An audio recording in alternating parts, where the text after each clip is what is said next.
जिस रात कुलधरा में रागिनी मां बनी, उसी रात उसके बच्चे ने पहली बार इंसानी गोश्त चखा। एक श्राप, एक प्यार और एक ऐसा बच्चा जिसकी पैदाइश ने रूहों की दुनिया को हिला दिया। हर बच्चा क्यों गायब हो जाता है इस गांव में, जानिए पूरी सच्चाई। राजस्थान के रेगिस्तान के बीच बसा एक वीरान गांव कुलधरा। दिन में यहाँ की हवाएं भी थमी रहती थीं और रात में तो जैसे रूहें करवट बदलती थीं। कहते हैं इस गांव में एक भी बच्चा जिंदा नहीं बचता।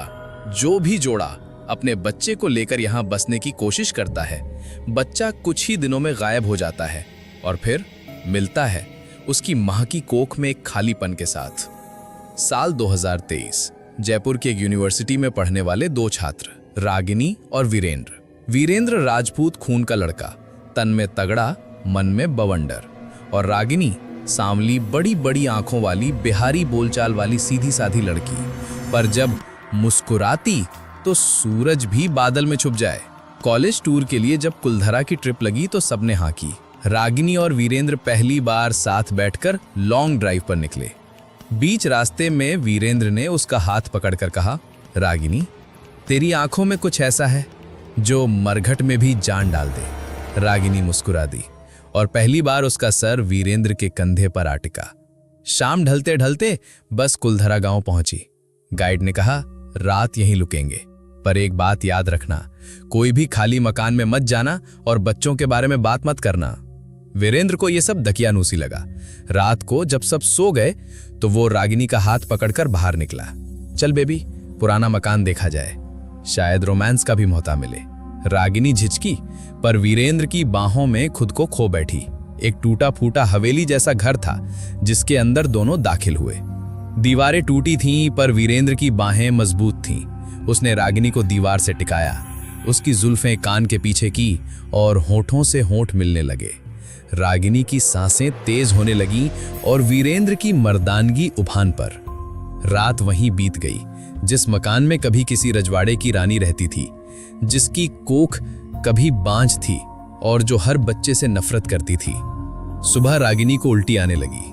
वीरेंद्र खुश था, शायद बच्चा हो गया। पर गांव के बुजुर्ग ने जब सुना कि किसी लड़की को उल्टी हो रही है तो वो कांप उठा। बेटा, ये बच्चा नहीं, श्राप की शुरुआत है।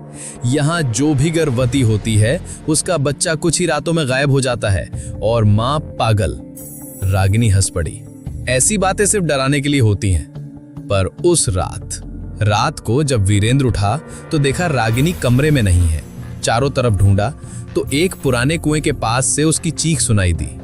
दौड़कर पहुंचा तो देखा रागिनी अधनंगी हालत में जमीन पर पड़ी है और उसकी आंखें लाल, जैसे किसी ने उस पर साया कर लिया हो।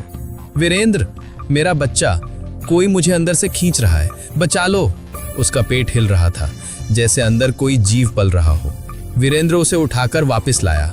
गांव के पुजारी ने वीरेंद्र को एक पुरानी डायरी दी जिसमें लिखा था, मैं रानी रूप कंवर, बांझ होने की वजह से मुझे मेरे पति ने छोड़ दिया। मैंने गांव की सारी औरतों से उनका मातृत्व छीन लिया। अब मेरी आत्मा हर उस औरत को सजा देती है जो मां बनने वाली होती है। तब तक देती हूं जब तक मेरा गर्भ भर न जाए। रागिनी पर उसी आत्मा का साया था। वीरेंद्र ने गांव की तांत्रिक से मदद ली। तांत्रिक ने कहा, अगर तू सच में इस लड़की से प्यार करता है तो उसे तुझसे शारीरिक प्रेम दोबारा चाहिए, पर इस बार प्यार के साथ बलिदान भी देना होगा। उस रात वीरेंद्र ने रागिनी से भरपूर प्रेम किया। उसका हर स्पर्श, हर चुंबन जैसे आत्मा को छू रहा हो। रागिनी की आंखों में आंसू थे। अगर मैं मर भी गई तो भी तेरे नाम की रहूंगी। वीरेंद्र ने तांत्रिक के कहे अनुसार अंत में रागिनी को अपनी छाती से चाकू से काटकर रक्त का बलिदान दिया। रागिनी की कोख से एक धुएं की तरह कोई साया निकला, एक औरत का चेहरा, रानी रूप कंवर। अब मेरा पेट भर गया, अब कोई बच्चा नहीं मरेगा। और वो हवा में विलीन हो गई। 6 महीने बाद एक नई सुबह जयपुर के एक हॉस्पिटल में रागिनी एक बच्चे को जन्म देती है। वीरेंद्र साथ होता है। बच्चा रोता है, एक सामान्य नवजात की तरह। कोई साया नहीं, कोई भय नहीं। पर जैसे ही नर्स बच्चे को उठाती है उसका चेहरा डर से सफेद हो जाता है। बच्चे की आंखें लाल थीं और उसकी पीठ पर एक चाकू का निशान था, वही जो वीरेंद्र की छाती पर था।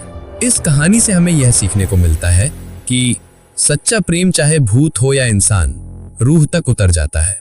पर जहां श्राप और वासना मिलती है, वहां जन्म लेता है भूत या इश्क। धन्यवाद।